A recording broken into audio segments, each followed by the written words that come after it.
আজকে হবে ঝিঙে পোস্ত। ঝিঙে পোস্ততে এখানে দিলাম তেজপাতা, জিরে, শুকনো লঙ্কা ফোড়নে। তোমাদের কার কার ঝিঙে পোস্ত খেতে ভালো লাগে আমাকে অবশ্যই কমেন্টস করে জানাবা।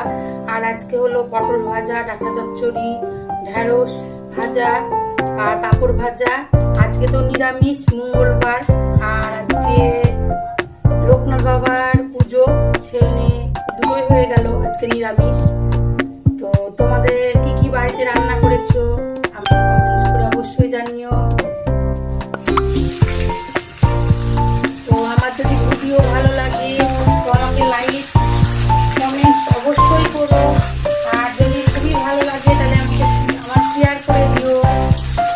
তোমরা এই গরমে সবাই কেমন আছো আমাকে অবশ্যই জানিও। আমাদের এখানে তো খুবই গরম, মানে এত গরম কি বলবো। জামাই ষষ্ঠী থেকে চলছে আমাদের নিরামিষ, সবকিছু নিরামিষই চলছে। আগামীকাল বুধবার আছে নিরামিষ। আর কালকে কার কার নিরামিষ খেতে ভালো লাগে সেটা অবশ্যই জানিও।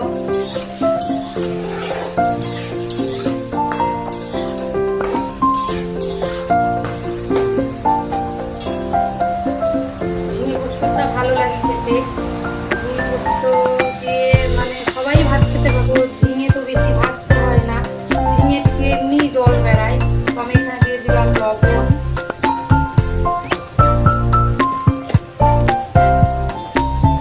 ঝিঙে পোস্ততে এমন কিছু মশলা লাগে না। আর এখানে দিয়ে দিলাম হলুদ।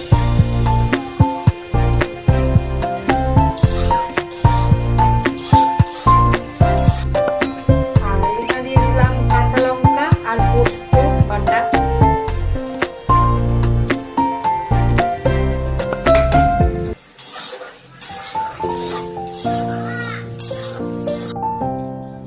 এখানে দিয়ে দেবো আমি গরম জল। আমি সব তরকারিতে প্রায় গরম জল ব্যবহার করি, তাহলে তরকারির স্বাদটা ভালো হয়। দেখো এখানে দিয়ে দিলাম। ঝিঙে সিদ্ধ হবে।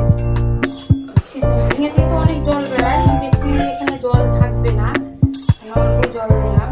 কিন্তু মশলাটাও ভালোভাবে ফুটবে, সেই জন্য একটু জল দিলাম।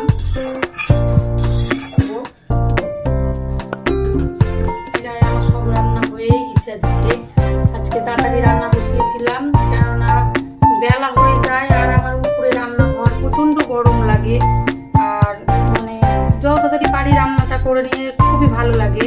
রান্না করে নিলেও মানে স্নান করে একটা দিন রান্না করি, দিয়ে পুজো পাল সব হয়ে যায়। আবার একটা দিন কে হলো কিনা যে স্নান না করেও সকালে কাজ টাজ করে, বাসি কাজ করে, বাসি জামা কাপড় কেচে তখন চাটা খেয়ে রান্না বসিয়ে দিই। দিয়ে রান্না বসিয়ে দিয়ে তখন তাহলে রান্নাটাও হয়ে যায়। স্নান করে তখন পুজো টুজো করে তখন একদম আরাম হয়, তাহলে মানে ভালো লাগে না। মানে আর একই তো কাজ প্রতিদিনই, মানে এটা মানে যত তাড়াতাড়ি করে নিব তত তাড়াতাড়ি আমারই ভালো, নাহলে সেই বিরক্ত গরমে।